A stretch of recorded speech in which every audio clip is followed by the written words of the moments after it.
We now place ourselves in the loving presence of God. In the name of the Father, and of the Son, and of the Holy Spirit. Amen. Amen.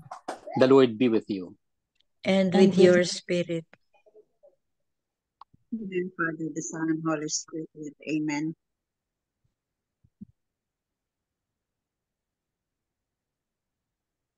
Bigyan Belen, come Holy Spirit.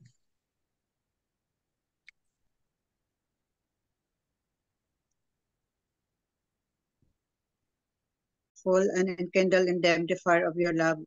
Send forth your Spirit, and they shall be created, and you shall renew the face of the earth.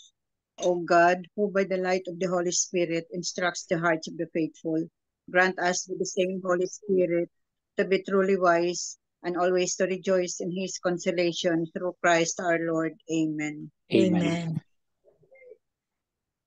A reading from the Holy Gospel according to Glory to you, O Lord.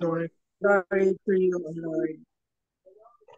Jesus went down to Capernaum, a town of Galilee. He taught them on the Sabbath, and they were astonished at his teaching, because he spoke with authority.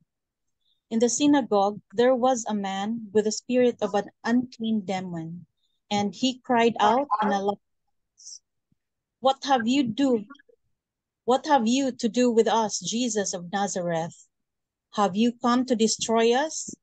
I know who you are, the Holy One of God. Jesus rebuked him and said, Be quiet, come out of him. Then the demon threw the man down in front of them and came out of him without doing him any harm.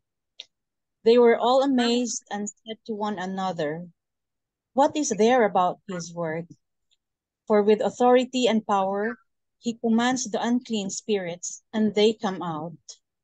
And news of him spread everywhere in the surrounding region. The Gospel of the Lord. Praise to you, O Lord Jesus Christ. Good afternoon, good morning, and good evening. The Lord be with you.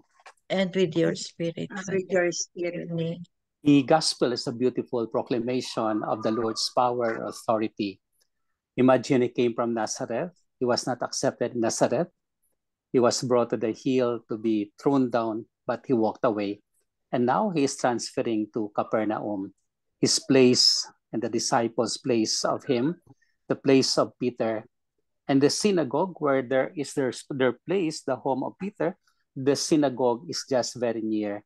So it's a walking distance. Capernaum is also blessed with the signs of marketing. In fact, people would go there and have their markets. Everything is there. So much so that Capernaum is quite clear. It's quite, for many people, it's the place and the center of their friendship and of course of business. But in this synagogue, there came a man with an unclean spirit. You see, again, with the authority and the power of Jesus, has driven out the spirit. And the spirit came out of the man without hurting the man. Simply, it went out. In fact, he questioned Jesus, what do you want to do with us? And we know you. You see, the devil knows Jesus. They know Jesus. He's the Son of God. The Son of God, he's everything. He's the Redeemer. He's the Lord. And in fact, with that, from the devil, they knew how to profess Jesus. But you see, they know how to profess, but they don't want to follow Jesus. So much so their evil deeds, their evil done are somewhat not in consonance with the very values of the Lord. So Jesus drove that spirit out, and the man came out on the floor as if nothing happened. That's the power of God. That's the power of Jesus. That's his authority. So the power and authority of Jesus is likened in many ways. It is his commandment. It is his proclamation. It is his person. It is his own belief. It is something in him. That power came out of him so as the devil also came out. And so along the way, the curing of the man with an unclean spirit is already a proclamation of the kingdom of God. A proclamation of the kingdom of God where there is peace, where there is happiness. You see, if the man is proclaimed out of evil, he is at peace. He belongs to the kingdom. He belongs to one of us, and therefore he is an image of Jesus. For us, on our part, what we have to do is to proclaim daily that Jesus is our Redeemer, that Jesus is our God, that Jesus is our Savior. And once we proclaim him daily as our Savior, as our Redeemer, the evil spirit will not go inside us, but rather we drive them away in order for us to remain firm, to remain in God, to remain in Jesus the Lord. Amen. Amen. Amen. Lord Jesus Christ, Lord Jesus Jesus Christ, Christ, thank you for your power and authority. thank you Thank for your you power for your and power authority. and authority. Your power and authority that leaves the man clean. Your power and Power authority and that authority leaves that the leaves man the clean. man clean. You expel him from unclean spirit. You You expel Expel him from the unclean unclean spirit, spirit, The unclean spirit of life the unclean unclean spirit of life that dominated him. that dominated him. Thank you, Lord, Thank you, Thank Lord. you, Lord, because in you we believe Because in you we believe, and we are convinced and we are are convinced that no evil spirits would come in us, that no no evil evil spirit that spirits come in us, with us, but only the clean ones, but only the clean ones, sign of your kingdom, sign of your kingdom, of your proclamation, of your of your proclamation, of your proclamation, power. of your your power.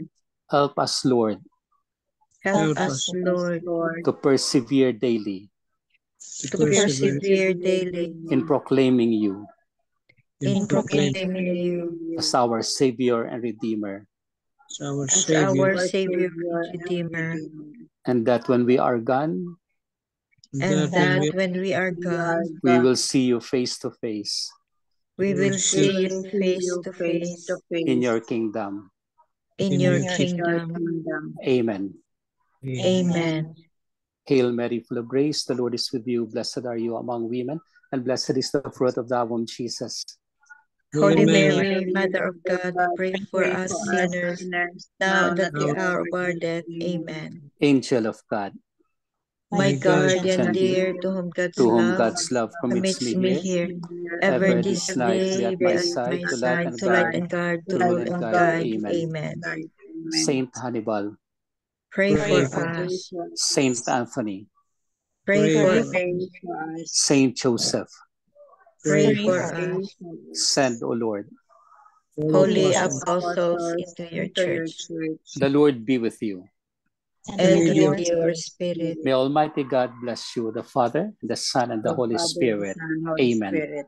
Amen. Good afternoon, good morning, and good evening. Good evening, Father. Yes, good evening po. Father, Yes. I have noticed, Father, ba na parang many times in the gospel, no, that that says Jesus driving away demons. Rampant ba noon siguro, Father, no? Ang mga possessed, rampant. Yeah, siguro madami sila, pero these are all different stories taken by Mark, taken by Luke, taken by Matthew. So in fact, even it is one story, Mark has his own initiative of writing it. Matthew has his own also, Luke has his own. Minsan si Mark yung mas masyado makwento, o minsan si Matthew, o minsan si St. Luke. Others at times are very short. So these are all the same unclean spirits, but in different versions of the story. But siguro, may madami din kasi a lot of them were cured. during the time of Jesus. A lot of them were presented to the apostles and they were cured.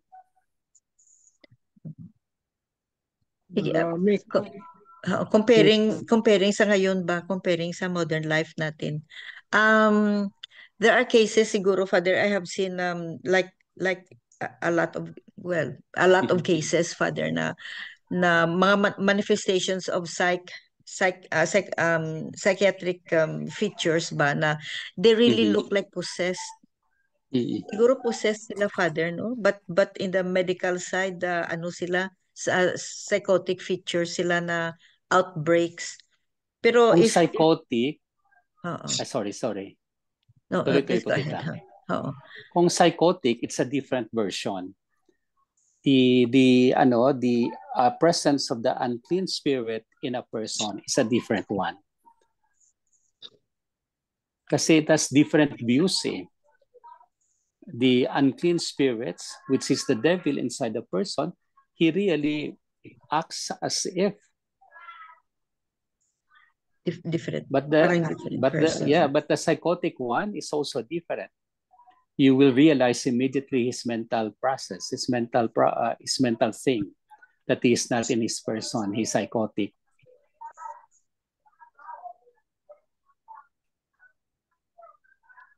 Kasi kung minsan ay parang possessed, mga ganyan ba na nakita. Well, of course, nakita ko mga ganyan ba na. Parang ito, sabi ko, psychotic features, acute psychotic manifestations, parang possessed yata. Yes. Pero may isa akong kaibigan, Father, no, I have a good friend na doktor din siya, na nakita niya, naka-experience siya na anong tawag diyan, levitation, nag-elevate talaga. And then ang pasyente na possessed, and then ang ano niya, ang ulo niya is nag-turn 360 degrees. Talagang typical case of being possessed ba. Possessed. Pero hindi sila nakatawag ng exorcist to exorcise that evil spirit. Pero yung kaibigan ko ang nag-pray, sige pray hanggang sa nawala. Hanggang sa nawala ang pag-elevate ng pasyente is he went down. He came down. Oo. He came down and then nawala. So yeah, siguro those are the cases. Pero yun ang very very clear na case na talagang possessed. Pero siguro itong mga psychiatric patients, siguro baka psych lang sila. Hindi naman sila gaganon. Opo.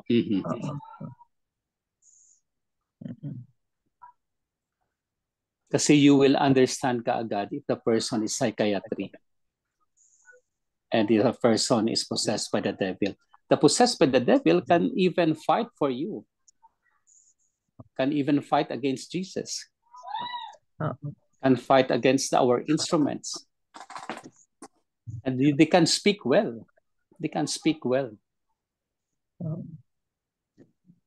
He was that patient. He was trying to grab the necklace, the crucifix necklace of my friend pa.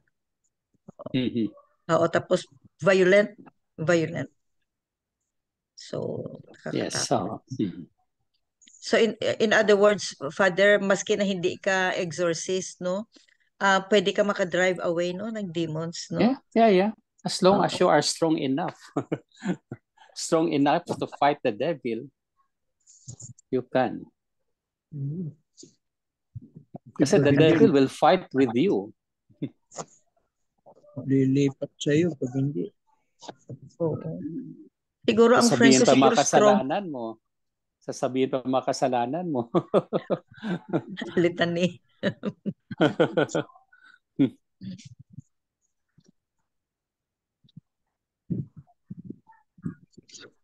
Kasi the time it's about Jesus lang. About what Jesus was doing to them.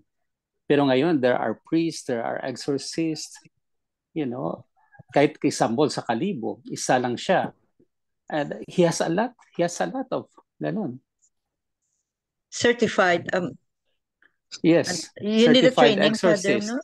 Ah, Yeah, taga-Kalibo. certified exorcist. Kaya nagkukwento siya sa amin eh. Last time we took him as our retreat master. Ah, pare siya, Father. Yeah, pare. Mga Ah, exorcist ng mga bawat diocese. bawat There diocese are, pala dapat mayroon. yes, dapat meron. Kasi hindi na maiwasan, may mga tao talaga sila na ganon, napopossessed now and then. So they are brought to the exorcist to be healed. So exorcism is part of the ministry really. But of course, we have to be more careful of what we are doing. But of course, with us, we can do also some exorcism, simple exorcism perhaps, in order. But I guess big ones also, but as long as your faith is intact. Kasi baka tayong unang matakot. tayong unang tatakbo.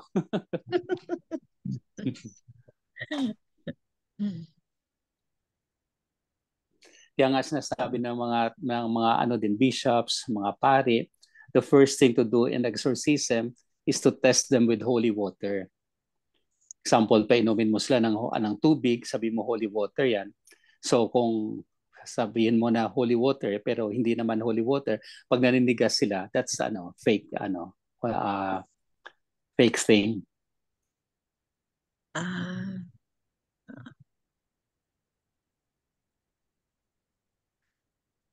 Wow. Katakot.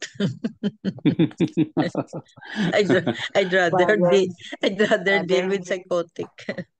Tita? Father, kailangan ba ang mga priest mag-focus sa exorcism alone, yung ganun? Usually may isang priest priest talaga na may isang priest o lang. dalawa sa bawat diocese. Bawat diocese po. So Kasi that's talagang part of the they studied. exorcism. Kasi dati, part yan ng ministry, exorcism. Pero ngayon, it's given only to some priests who are willing to do it. Pero mahirap ang mga nila, experience. Lalo pag matitindi. Dito sa Manila, Father, sino mga exorcist natin? Father Diwa ba? Father Diwa yata. Saan yun, Father? Sa Manila. Sa Manila mismo, tita. Manila. Hindi lang ako sure kung saan siya na-assign ngayon. Pero example, Manila sa diocese ng Parañaque, meron din. Sa diocese ng Caloocan, meron din. Bawat diocese meron. So you ask for their exorcism. Exorcist. If you want to have someone.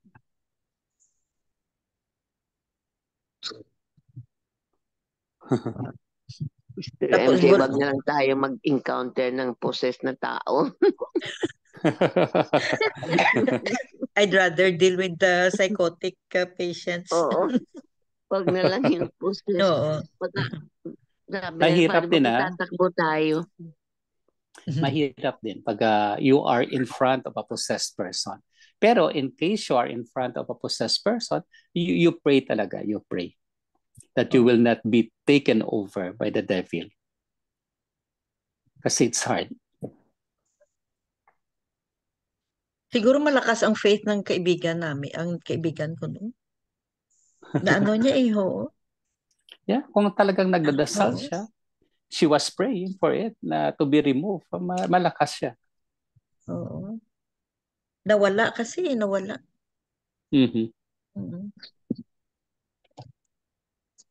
Tapos few days after namatay ang pasyente.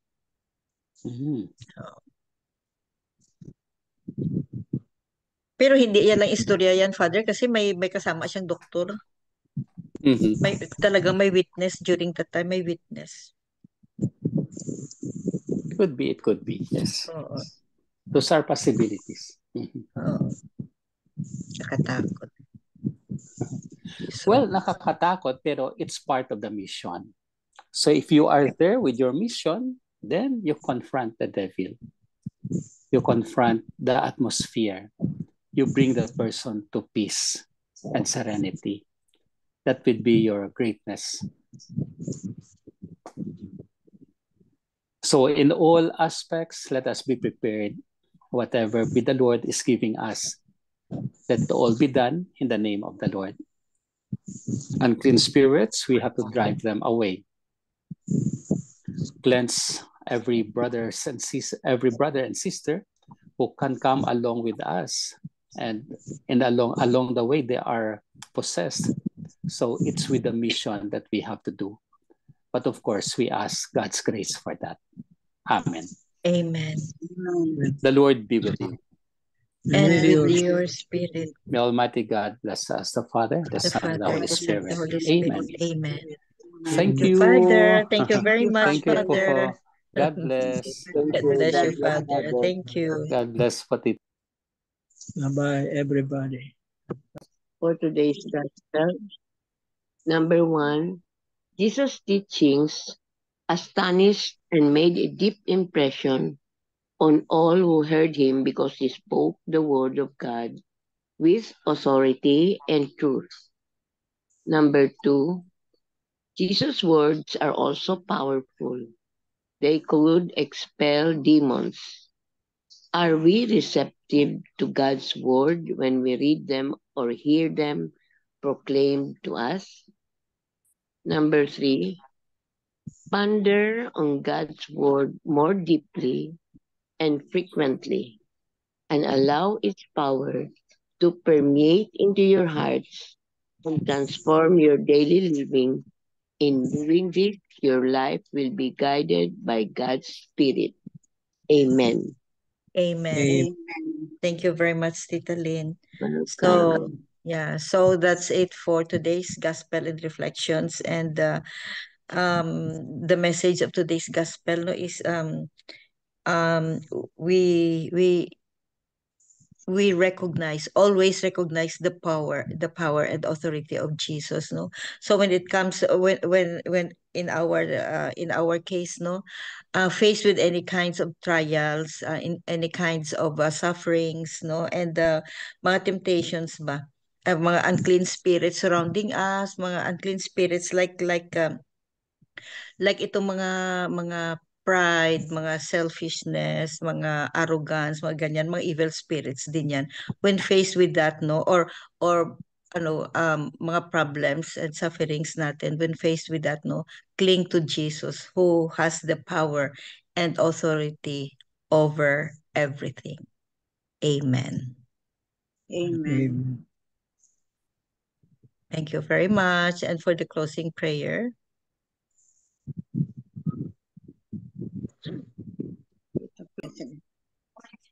Please go ahead for the closing prayer. Lord, we are grateful and always blessed to have to have this life. We are thankful for all the blessings you never fail to provide. Thank you for your kindness, forgiveness, and mercy. Please protect our family. Thank you, Lord. In Jesus' name, amen. Amen. And all together, please, glory be to the Father, Glory be to the Father, to the Son, to the Holy Son, and to the Spirit, Holy Spirit. as it was in the As it was in beginning, the is now, beginning, and is ever now, shall and be, ever world shall without be, end. Without Amen. end. Amen. In the name of the In the name Father, of the the Son, Father, the Son, Holy Spirit. Amen. Thank you all. Thank you very Thank you. much. Thank you Thank all. you. Thank you. Love you guys.